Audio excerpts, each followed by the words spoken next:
Welcome to Forecasting with Friends, everyone. Boy, it's been a pretty busy weather day, not just for us here in Southeast Texas, but across a good chunk of the country. Really, I should say week or last 5 to 7 days. I mean, my parents live in northern Michigan and there was a huge ice storm. We're talking tornadoes on Sunday, and we've already seen some tornadoes in Missouri this morning, and that severe threat is going to continue. So I don't want to get too detailed about the severe threat off into the Mississippi Valley and the lower Ohio Valley, because our chief meteorologist, Mike Iskovitz, is going to have a ton of details on that in just a few minutes. But I want to talk about our weather because it's windy out there. I actually did an interview with a doctor or cardiologist really for National Walking Day, which is today. We were out in the parking lot walking, and boy, you need a hair tie, you need a hat, you need something. It is downright windy, and right now we do have a wind advisory in effect until 5 o'clock this evening. Now that does include a good chunk of the viewing area. I mean, excluding our most northwestern viewing area, but elsewhere we're looking at gusts right now 30 to nearly 40 miles per hour. So because we hit 11 o'clock, we just got a new update on some wind gusts. But when I was looking right before the show started, Angleton had 40 mile per hour gusts. We're looking at 37 mile per hour wind gusts in Sugar Land, 34 miles per hour out at Bush, and 33 in Conroe to Freeport, Galveston. I mean, you name it, it's breezy out there. All thanks to this southerly wind flow. All of this moisture is coming from the Gulf. So our humidity's up, temperatures are up, and we are going to be breezy throughout a good portion of the day. And unfortunately, cloudy. It's kind of icky out there, at least looking. And yeah, if you're going to be standing outside, you definitely don't need the long sleeves. I can tell you that right now. 11:02 and we're already at 80 degrees. So if that's a hint on just how warm we're going to be later today, there you go. Breezy and humidity values in the 70 to 80% range. That's relative humidity, but overall still warm. 77 on Galveston Island right now, 80s up in Tomball out to Missouri City, upper 70s Brenham to Cleveland, and then likely all the way up to Huntsville. So we have the Astros game taking on the Giants. First pitch at 3:10, and boy, afternoon highs are going to be soaring to like 87 degrees. Could we be close to records? The answer is yes. Probably not necessarily going to break any, but hey, we know it's going to be warm. Cooler air is on the way though, and we'll get to that in just a moment.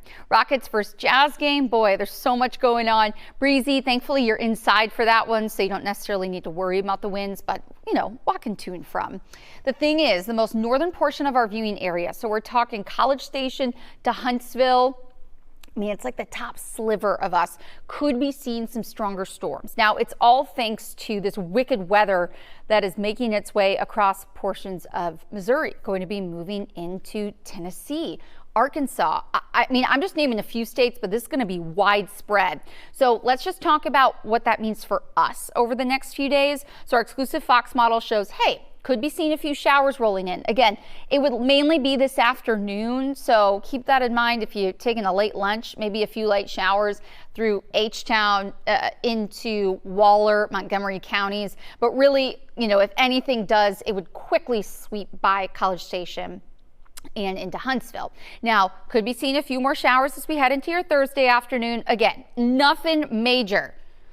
Not until we head into your weekend. So North Texas, Dallas to Sherman, out to Tyler, going to be seeing a line of thunderstorms develop Friday evening. We're going to have another round on Saturday, and then a cold front's going to be moving through. So yes, folks out in West Texas, the Panhandle, could actually be seeing some snow flurries. That's how cold it's going to be on the back end of this front. For us here in Southeast Texas, we could actually be seeing much colder temperatures. We're not talking snow, but hey, once the rain and thunderstorms roll through, that's when we could be seeing much cooler air moving in. We'll have more details on that full forecast later on in the show. But here is the spot where we are tracking the highest tornado risk. It is a pink, so a level. Basically, this is not the highest that the Storm Prediction Center could give, but let me tell you, they don't often put folks in the pink for a tornado risk. We are looking at the potential for an outbreak. I mentioned we've already seen 2 tornadoes in Missouri. So if you have any family or friends who live in Memphis, Paducah, Kentucky, anywhere that's shaded in pink there, please make sure they have a way of receiving severe weather alerts and they know where a safe place is, because they're probably going to need to get there as this line of storms has been just so nasty already and is only going to continue. We could be seeing EF3 plus tornadoes, but I don't want to get into it because our chief meteorologist, Mike Iskovitz, is actually going to be reading the discussion from the Storm Prediction Center, the local National Weather Services, and he's going to have more details on the potential for that widespread tornado outbreak today. Thanks, Allison. This is a rare high-risk day for severe weather, including tornadoes across at least 10 states for today, for this afternoon. In fact, it's already been off to a very, very busy start, with some tornadoes already hitting across parts of Oklahoma and back over to Missouri. So I want to talk about, I'd like to read you a little bit of the discussion from the National Weather Service Storm Prediction Center as we take a look at the areas that are involved in this, and those bright colors indicating a very high risk for seeing tornadoes. So listen to what they have to say. It's a very strongly worded discussion that they put out. So they say there's a high risk of severe thunderstorms across parts of the Mid-South and lower Mississippi Valley. And this is their summary. A tornado outbreak is expected today and tonight from parts of the lower Mississippi Valley into the Mid-South and lower Ohio Valley.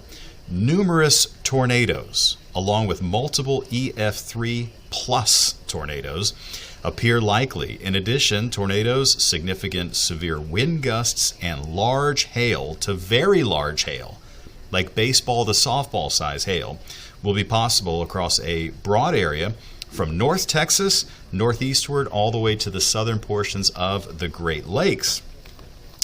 So the deal is this. So it's all actually tied in with the wind that we're having here today as well. We have a strong mid and upper level trough, which is an area of low pressure. There's about a 150 mile per hour jet stream that's whizzing across that central portion of the country, the Midwest and the Great Lakes. And that's all creating this sort of suction at the surface. And so they're kind of going into detail about that, also including places like Arkansas, and heading down south even into parts of Mississippi and Louisiana.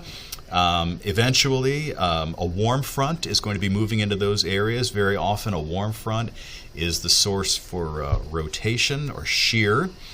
They say robust convection is ongoing this morning from northern Missouri, which I'll show you here in a minute, northwestern parts of that state, and then southward to Oklahoma and North Texas along a cold front.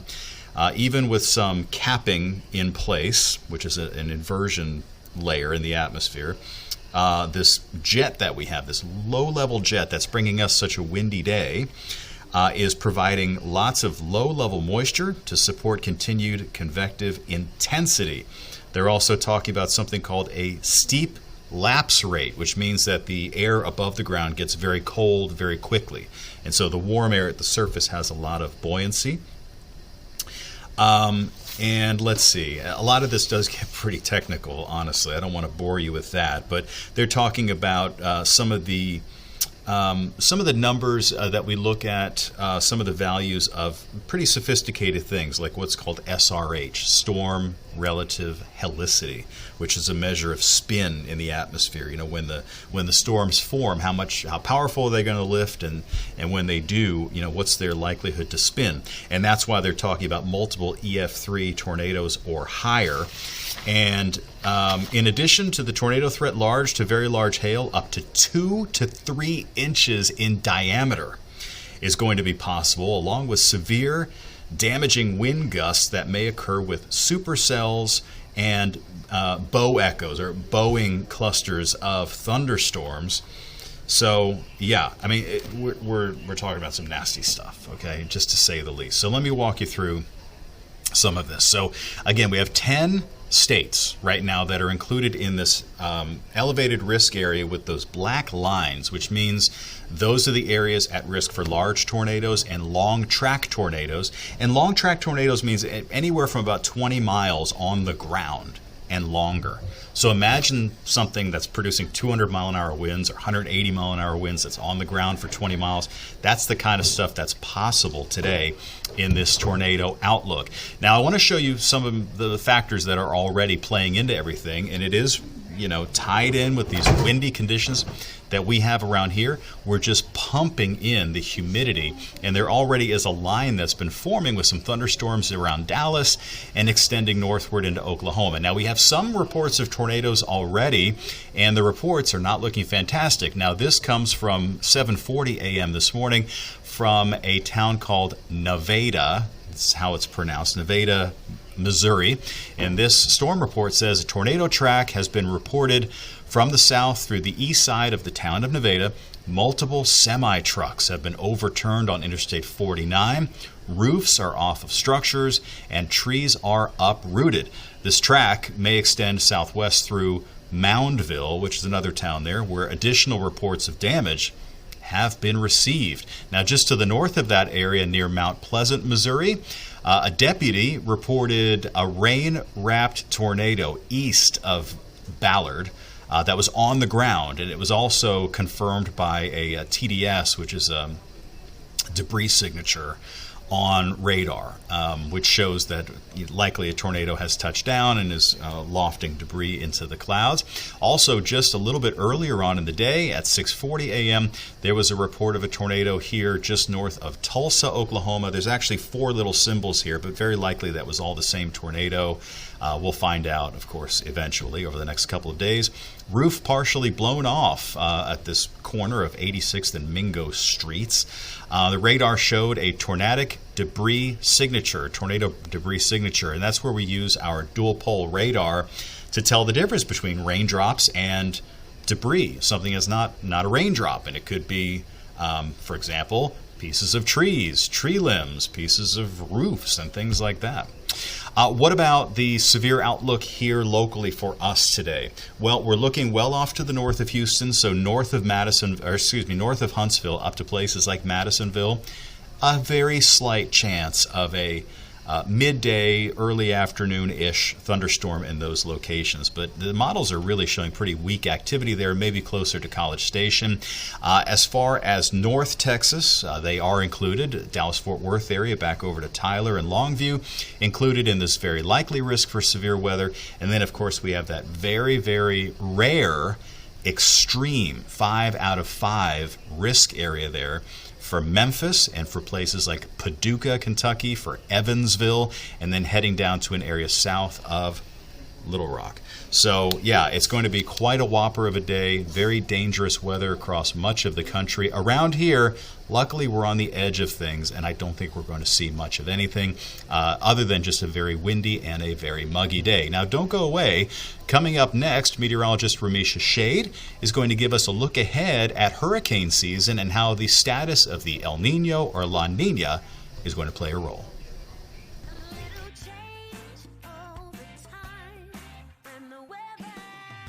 We are inching closer and closer to the start of hurricane season. We've got to get through April, we've got to get through May, and then boom, once we get to June, hurricane season is here. Of course, it does last from June 1st all the way through November 30th. As we always tell you, the peak usually is kind of when we get to the middle of August, towards the middle to end of August, definitely September, and really the first few weeks in October. So usually if we get anything here, those are the more likely times, although you remember last year for Beryl, that popped up on us in July. So of course we can get tropical systems hitting Southeast Texas at any point. But historically, the peak for these tropical depressions, tropical storms, and hurricanes developing is usually right around September 10th. All right, these are the named storms and hurricanes that we're looking at. You can really see the spike in that activity right around September 10th.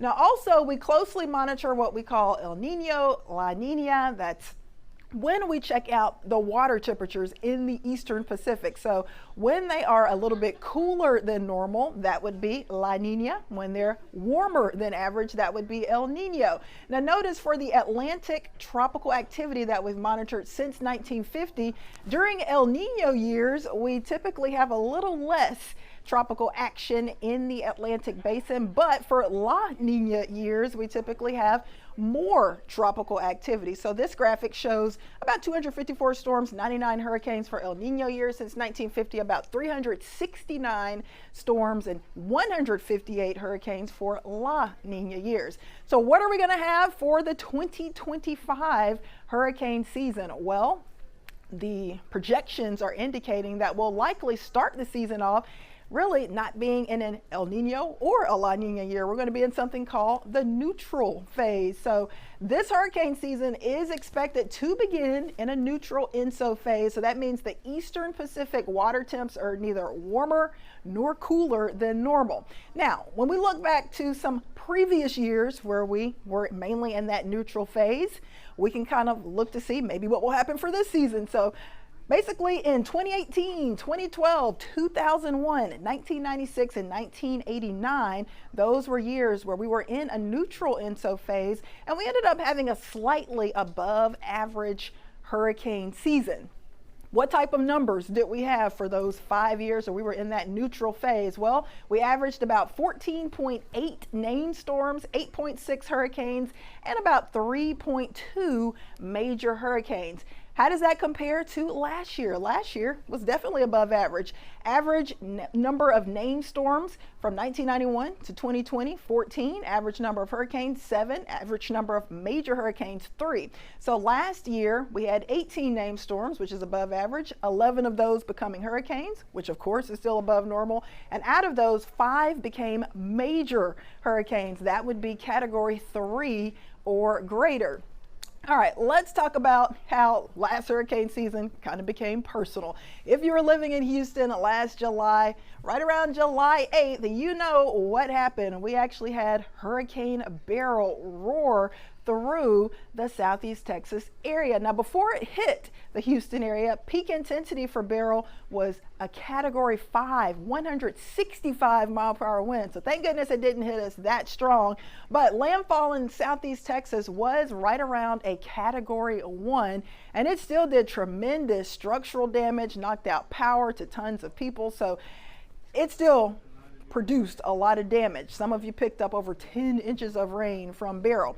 Also, 67 tornadoes are reported over a 3-day span across the eastern U.S. as Beryl made that landfall and continued to push away from Southeast Texas. Check out this number. This is really incredible. Beryl knocked power out to over 2 million Houstonians, with total damage for all of the areas it hit being more than $8 billion. So that was the one system, the one hurricane that hit the Houston area last season. We're hoping we don't get hit by any hurricanes this season, but of course we all got reminded of just how ferocious these tropical systems can be, even when they hit as a category 1. So Beryl hit us as a category 1. 74 to 95 mile per hour winds. But as I told you, at one point, it was a 165 mile per hour category 5. Of course, we're looking at the Saffir-Simpson hurricane wind scale, category 1 being the weakest, category 3, 4, and 5 being considered major hurricanes. And of course, category 5 as bad as it gets. That's when you have sustained wind right around 157 miles per hour or greater. So we don't want that. We don't want any hurricane, but of course you especially don't want a category 5. So as we inch closer and closer to the beginning of hurricane season, let's start talking about formation zones and where these systems could possibly pop up for the month of June, which is the first month of hurricane season, and then for the month of July, which is the second month. So for the month of June, typically the eastern Gulf of Mexico tends to be the spot to watch for a rare June hurricane. You see the word rare there. It doesn't happen often, but if we get anything, historically, it's been in the eastern Gulf. So we are going to continue to monitor things closely. As far as July, the Gulf Coast to Western Atlantic are areas where a possible hurricane may pass. And this is based on data from 1944 to 2020. So overall, we are going to be dealing with the potential for a low chance for a tropical system developing at the beginning of hurricane season. But for us, typically it would be later on in the season. But as I told you, last July we were hit. So you need to be alert and be aware that hurricanes can hit at any point of the season. And it just makes sure that you have your hurricane gear, emergency gear ready to go. Make sure that you have a plan for your family if you are in an evacuation zone. And just make sure that you're ready, because you know these systems can pop up quickly and they can do widespread damage. Once again, I'm Fox 26 meteorologist Ramisha Shea. Remember, here at Forecasting with Friends, we are watching the weather and we're trying to keep you informed and keep you safe.